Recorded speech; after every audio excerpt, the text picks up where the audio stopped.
I'm fine.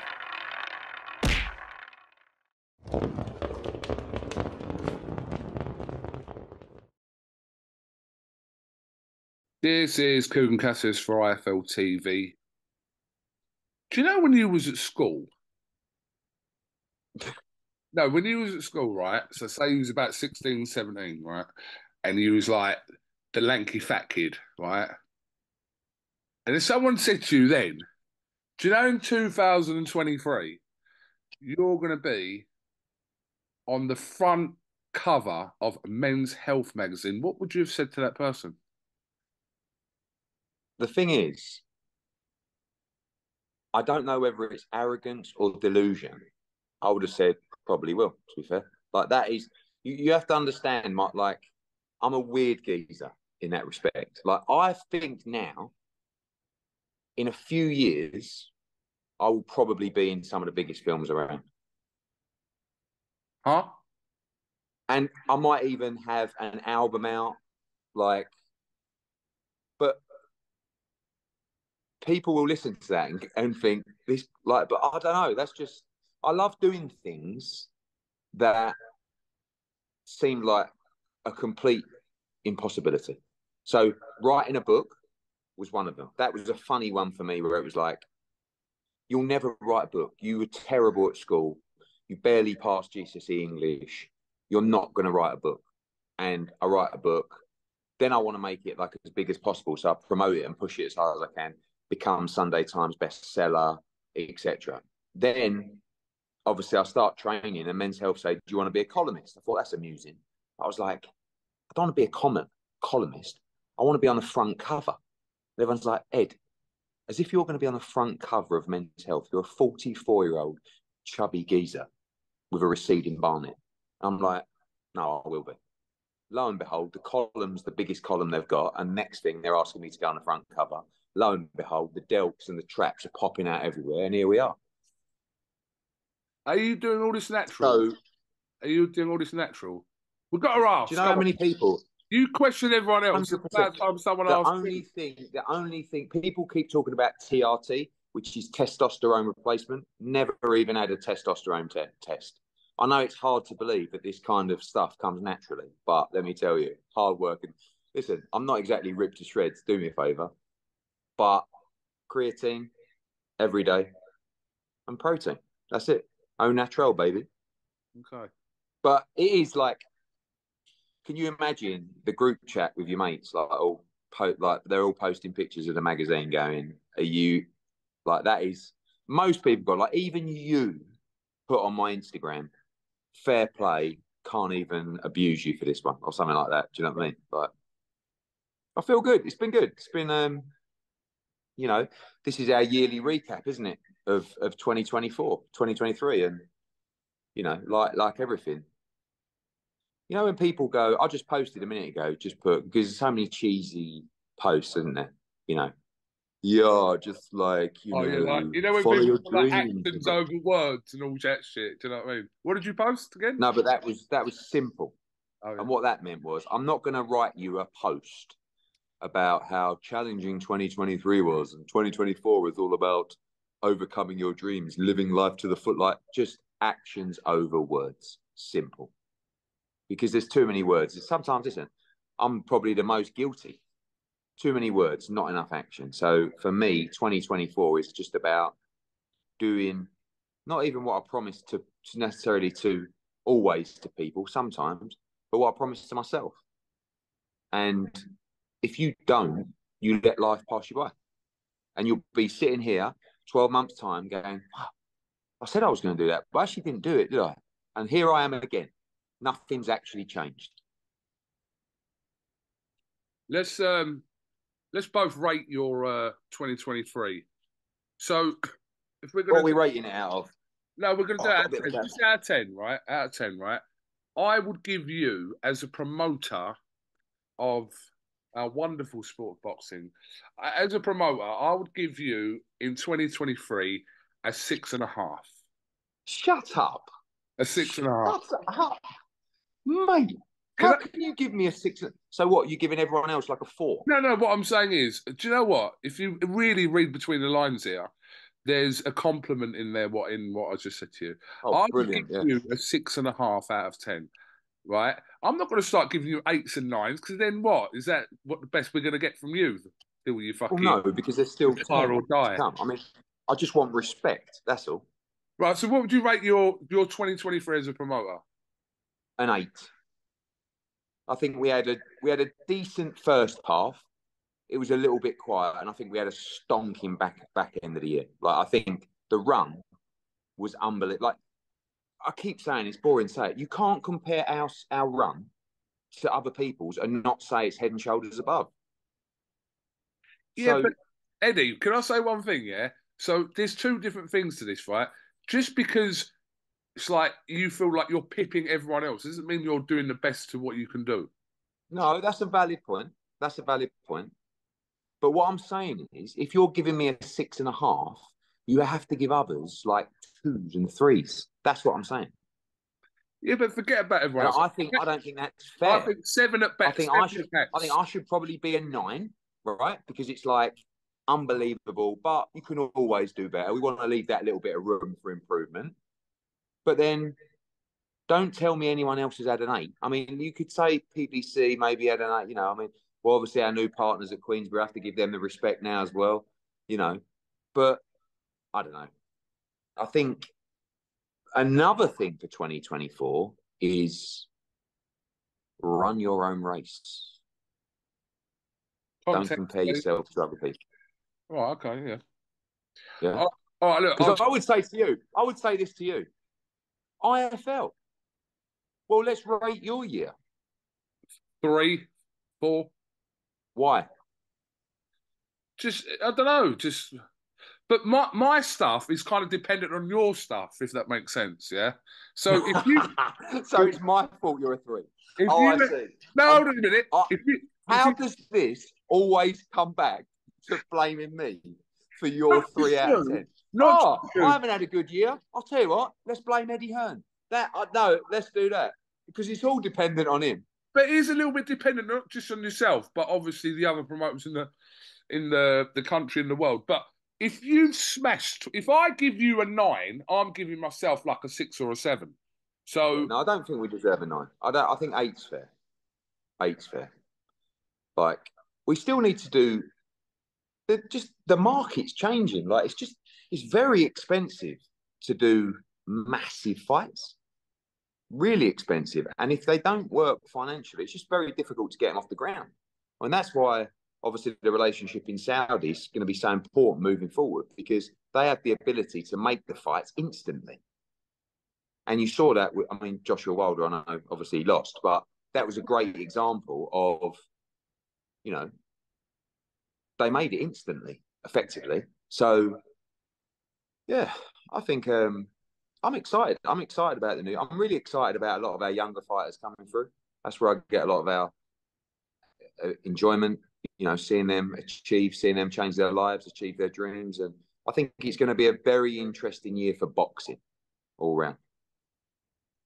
let's go back to last weekend. Obviously, I did about 3 or 4 minutes of you because everyone was kind of rushing to get out of the arena to get on their flights home. But yeah, I mean, for yourself, a very successful night. Apart from, I'll say, the fact that the plans for the Joshua Wilder fight got thrown into whatever. So, look, where are we with this at the moment?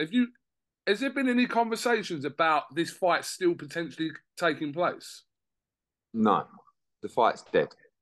I mean, Right for now, now, listen, yeah. yeah, you never know what's going to happen in the future, but we had both signed contracts to announce the fight that night. So obviously, subject to everybody winning. So when Wilder lost, it was like, what the fuck? We had to go into the change room with Josh, and he was like, he just lost. I'm like, yeah. It's like, fuck. So, look, don't worry about that. Go, you do your thing. And obviously, he did his thing outstandingly. And the fight's dead for now. Who knows what's going to happen in the future? So,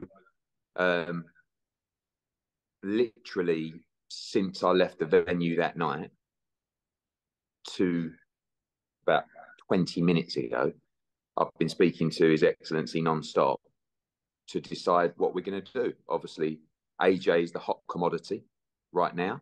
You know, you've got Fury and Usyk already locked in, but you know, we're planning our next move, and those conversations have been evolving since that night, to be honest with you, as we plan a busy 2024. Joshua said after his win against Otto Wallin that if Wilder still wanted it, he'd still be interested in having that fight. Look, I get what you're saying. Look, he's lost, and obviously it's obvious why this fight you're saying is dead right now. But can you list me someone else he could fight that is either better than Wilder or a better fight than Wilder or more fight with more interest than still Deontay Wilder? Yeah, I mean, I don't rule it out. It's just that the people who wanted to put the fight on no longer see that as the fight that is the fight that it was. So obviously the negotiations that have taken place up till that point to agree the deal, the numbers don't work now because Wilder's a busted flush at the moment. Now, I know that Deontay Wilder always has the punch, etc., but it's a mismatch, AJ against him at the moment, in my opinion. And what we saw last week was the reason that I've always fancied that fight, because if you listen to every interview I've ever given you, outside of his power, and I'm not saying his power's overrated, but I don't rate it. I've said this so many times. And when you look at his resume, I don't know how many more times I've got to say, he hasn't beaten anyone. He's beaten Luis Ortiz, right, who is a very, very old, arguably elite heavyweight, top 10, I would say, when they fought. Maybe not now, probably actually definitely not now.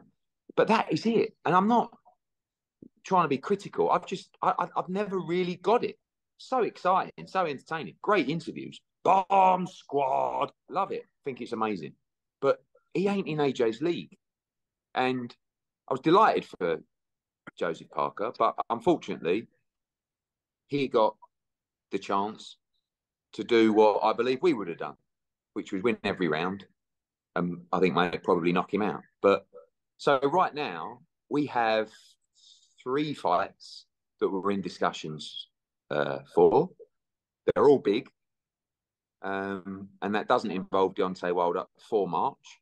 Our aim, and we've expressed this, is to fight the winner of Fury-Usyk. That's all we want to do. You know, obviously there's the Hrgovic fight out there for the world heavyweight title. There's a Francis Ngannou fight out there, which would be absolutely colossal. You know, there's other heavyweights as well. There's a Zhang fight possibly as well with Queensbury, but Parker? Yeah, possibly. I mean, it's difficult. We've fought Parker, beat him, unified against him. It was 5 years ago, whatever it was. But Joseph's definitely earned the right for a big fight. He's just beaten Deontay Wilder, so we don't rule that out either.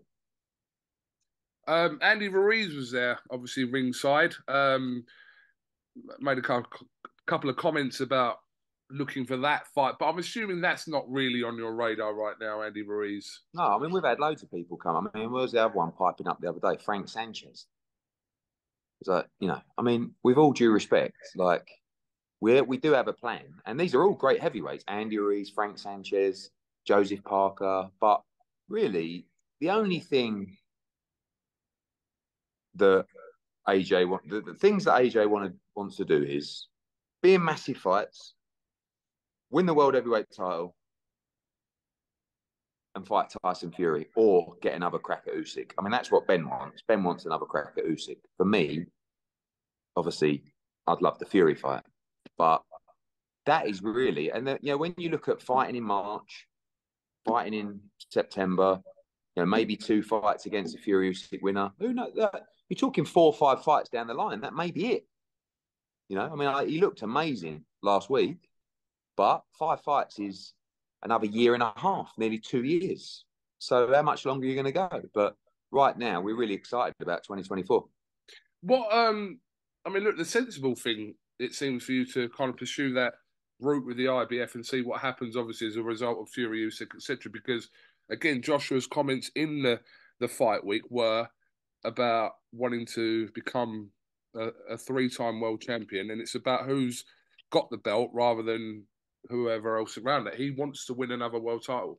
He does. Yeah, he does. I mean, I think that's very, a lot has to happen by March to make that possible with Hrgovic, because obviously Fury-Usyk are fighting middle of February. Are they going to be able to keep the belt? Do they have to let it go? Is Joshua just going to replace Wallin in the rankings? Is he the next to vote? Like, there's a lot of discussion. So if that's in play for March, that fight is definitely a possibility. Maybe that's a fight that, when everything plays out, could be one for the summer. But as I said, our conversations right now are about mapping out and planning out AJ's next, honestly, like 4 or 5 fights. That's what we're trying to do now, to have a clear plan to map out his 2024 and potentially the rest of his career. He's had a good, I'll say a good 2023 in the wins over Franklin, Hellenius, and now Wallin as well. But we know Joshua's above these fighters that he's been fighting. But it's taken us till now to kind of say that now, because obviously back-to-back losses against Usyk. But do you anticipate him fighting 3 times in 2024? Yeah, I mean, I think he's going to fight in March.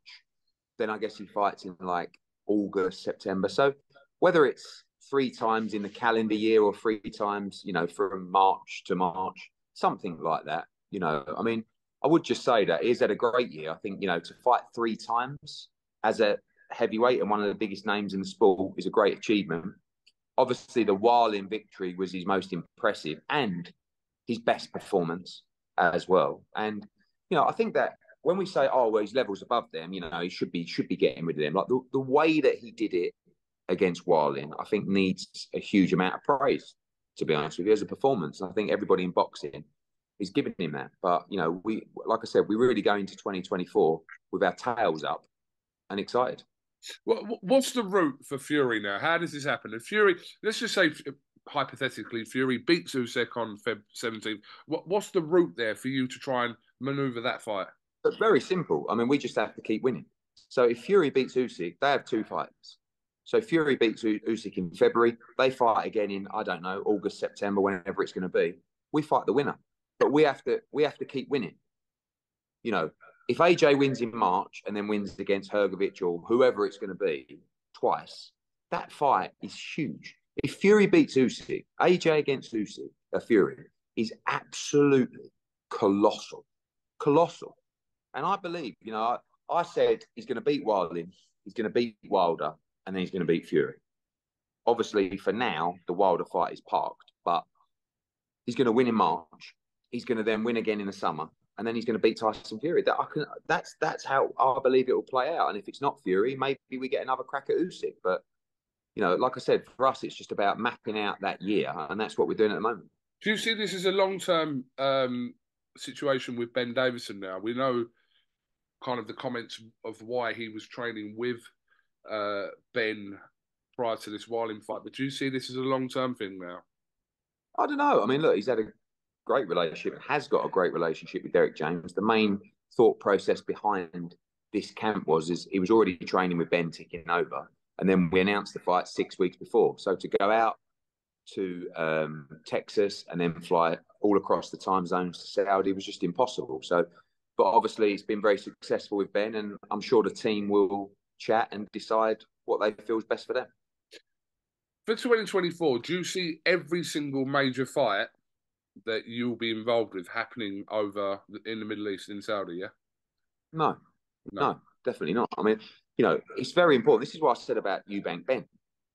We have to make sure that major fights happen in England, Ireland, wherever, closer to home, and whether that's Taylor, Cameron 3, whether that's Wood Warrington, whether that's Eubank Benn, like we have to make sure. And the opportunities to stage major fights in Saudi are there, and the cards that we're working on at the moment are incredible. But we do understand that this is our main market. Well, UK is our main market, and we have to make sure that we keep the profile of the sport raised in our country, and we do that by great fight nights, but also great mega fight nights as well, and that's important. Do you see the possibility of shows happening here that are Saudi backed? Uh, maybe. I mean, I don't really see the the strategy in that for them, unless there's a bigger strategy in the sport, which is very possible. But right now, I think it's all about, particularly everyone's seeing the focus around Riyadh season. It's been incredible in terms of, an entertainment spectacle, not just in boxing, but in all sports. So during that period of September to March, that's a huge 6-month period where we've already had Joshua Ngannou, Joshua Wilder in the Day of Reckoning card, Fury against Usyk, and probably Joshua against someone in March. So, I mean, that's the 6-month run. And I think it's only going to get bigger as we go into the next Riyadh season. Now, what they will do outside of that, I don't know. That's the strategy to unfold. But I think it would make most sense for them to obviously base their events in Saudi. But it depends on what they're thinking about boxing on the whole. Did you get a text off Frank Warren Christmas Day? No, not Christmas Day, but obviously we were on the same flight on Christmas Eve. So, we landed together on Christmas Eve, and it was fun. We had basically, it was all the Matchroom team, all the Queensbury team, everyone was on that same flight, that 9:50 or whatever it was, back from Saudi to London. So it was good. It was a really good vibe. Like, honestly, it was like, that was a great show. Yeah, just like, it was good. It was nice. I think everyone realised that we all worked together, and it was a big success.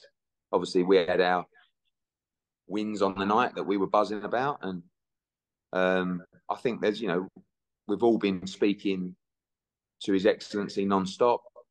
He's got the Fury-Usyk card coming up.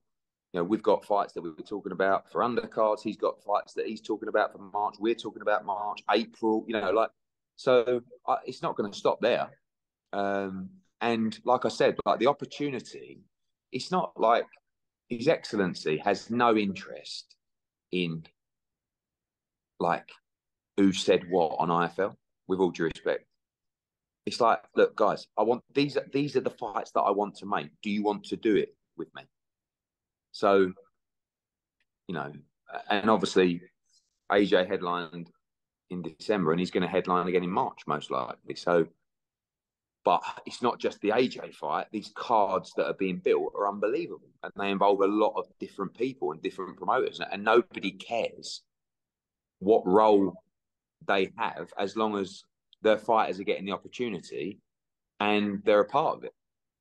I was going to ask about that. So for March, it is, you say, very likely that it will be that card. Because I think I saw some comments from Frank Warren about him talking about that March 9th card, saying that, it's in the works now. Obviously, after what happened with Wilder, that almost like a bit of a reshuffle to see who's actually going to be on that card. But you're saying that Joshua will most likely headline that event. There's obviously that was the original plan, so we'll have to see. But that is definitely a date that we're still focused on. And obviously not just AJ, but potentially, I've seen the plans, and I've been working on them, and with Frank, and he's got a lot of fighters on the, like, it's just, but things have got to progress, and I'm not going to say too much other than hopefully these plans materialise for March, and I think it will be another night to remember. Will you have your other fighters on both of them cards in February and March? February possibly, if we need the ability to do that. March definitely, yes. Subject to it all going ahead. Who was your fighter of the year for 2023? You could actually do two. You can do one for your fighters, and then you can do one for outside of your fighters. Okay, so for my fighters, I would have to go for Devin Haney. In order, yeah? Or do a top three. Yeah, do a top three. But okay, Haney, Jesse Bam Rodriguez, and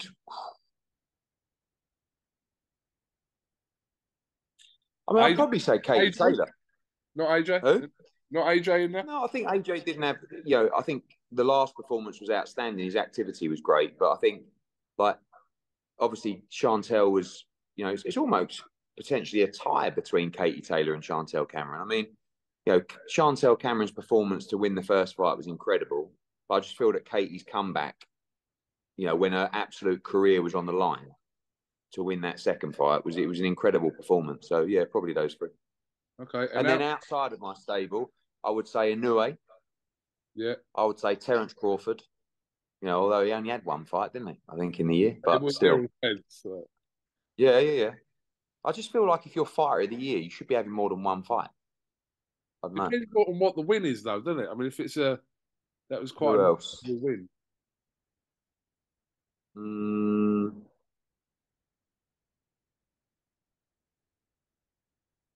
I mean, someone like it may not really be like the popular choice. I'm not saying he beat elite people, but I like the activity. And in terms of being in great fights, I'd even put like a Navarrete up there. Yeah. Or something like that, you know, like always in exciting fights, even one when he wasn't even in shape, but come through it. And, you know, his last fight against Valdez, Shakur Stevenson, great fighter, you know. Okay. Who was your promoter of the year for 2023? And no, you can't name yourself. Promoter of the year in the UK. Yeah. Frank Warren. Promoter of the... It's great to hear. Well, obviously outside of us. And promoter of the year in America, PBC. Yeah.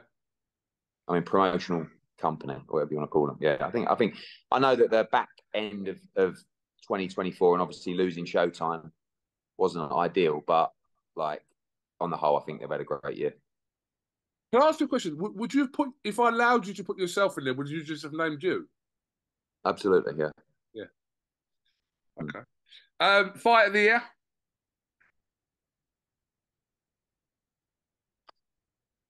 I mean, on our shows, I really like Cordina Rakimov. Thought it was an unbelievable fight over 12 rounds. You know, drama of the year, probably Wood Warrington. Taylor Cameron 2 was a great fight. Outside of my shows, fight of the year. What are they saying?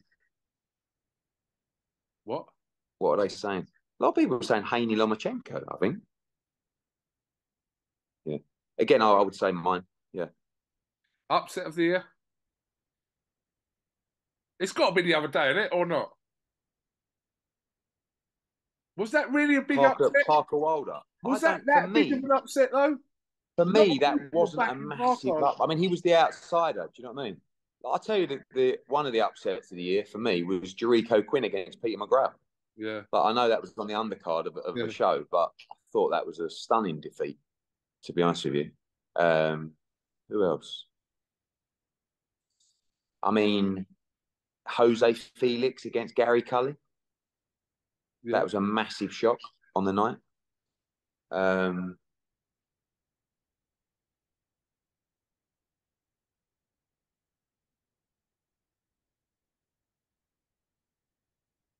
Callum Smith against Artur Beterbiev incoming. Wouldn't be a shock, mate. Well, not really. I mean, I think he's an outsider, but he's an outsider. But it wouldn't be a shock. It's like I do think he's going to win. Come on, the Smith. Right, moron of the year, 2023. What? Yeah, you heard. Moron of the year. Oh, moron. Thomas Hauser. Oh, yeah, I was going to actually ask about that. I wasn't calling Thomas Hauser a moron, but I was going to ask you about his interview. I watched a little snippet he did. I think it was... I mean, I haven't watched it all. I think a lot of people go, no, he was talking sense because he was moaning about boxing shooting itself in the foot. But I just listened to the bit. Don't forget, this is a guy that recently wrote an article in The Guardian about how brain damage exists in sport. And I don't know, AJ, but I think he needs to retire ASAP. I'm like, what? Like, not spoken to him, never seen him train or spar. And then he comes out with one of the best performances of his career. And he's like, well, he was supposed to do that to Otto Wallin. Who said he was going to do that to Otto Wallin? Like a complete mismatch and beat the shit out of him inside 6 rounds. Like, well, I'll say there weren't many people. No, I didn't hear it. And then this geezer comes out and goes, oh, yeah, well, Otto Wallin. Who's Otto Wallin? Yeah, the same guy that probably should have beaten Tyson Fury, just beaten Gassiev away. Like, never lost. and I'm not saying he was a favourite to beat AJ, but no one expected AJ to run through him like that. Anyway, yeah, him. Like, honestly, just needs, what's that now thing? Just needs to stop. Just stop, finish, go. Okay. Victor Conti's another one. He can get one on the list. Okay. What has he said something today? What? Has he said something today, or is it just every day? Every day. Right. I do need to ask you about this. So this went obviously had a lot of traction yesterday, or the day before, I think. USA Boxing are now adding transgender policy to their new rule book for 2024, which allows boxers to transition from male to female to compete in the female category under certain conditions. Your thoughts, Eddie? I mean, it's one that corporately people always want you to stay PC on, and just, let's be honest. In my opinion, anyone born male should not be competing in a boxing ring with a female. That's my opinion. Yeah, agree. Now, I have read through, and I need to read deeper into, but why are we actually getting ourselves involved with? Yes, but what we'll do is we'll start testing all these testosterone levels, and if they're below a certain amount, then this opens up this door. This opens up, like, why are we going down that route? And I appreciate sport has to be all inclusive, and there should be no barriers to entry. But the reality is, you're not talking about a game of golf. You're not talking about a game of tennis. You're talking about a physical fight. And I don't know enough about the science, but in my opinion, if you are born male, you should not be having a competitive fight in the sport of boxing with a female. But I don't know enough about, I read it and I just think, why are we complicating ourselves with this decision?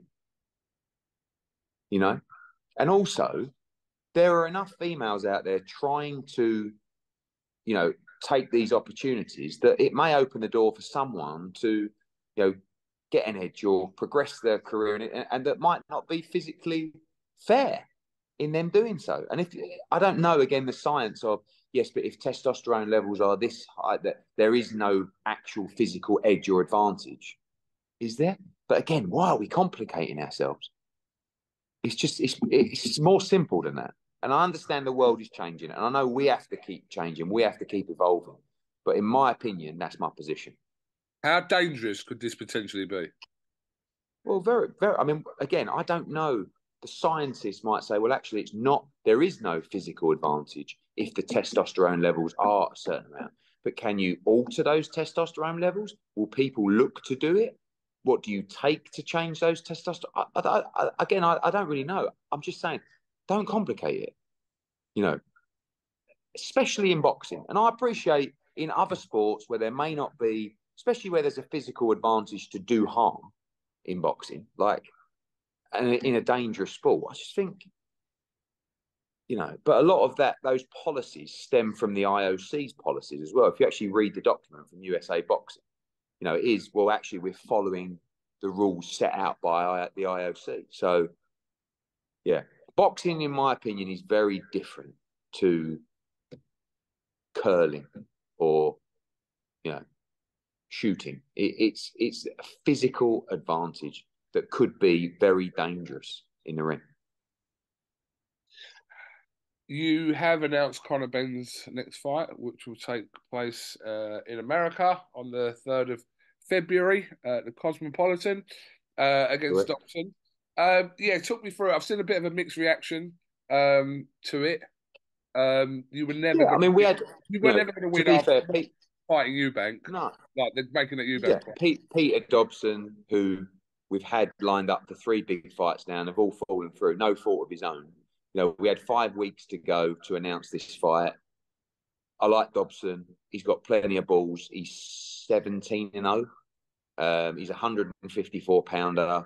he'll absolutely give his right arm to win this fight. I like the fight. I expect Conor to do a job on him. And then we're going to get him straight back out in what looks like April or early May in a really big fight. And he needed to get active. You know, we got messed around, because I think that's unfair to Junior, but we couldn't make the fight. So therefore, we were left with a limited amount of time to make the fight on February the 3rd. I said that was always the date that we were going to go. It will take place in America, but we'll do it. We're doing it actually as an afternoon show, something very funky for the UK fight fans who are in Vegas and who are going to be watching at home. But that'll be prime time UK.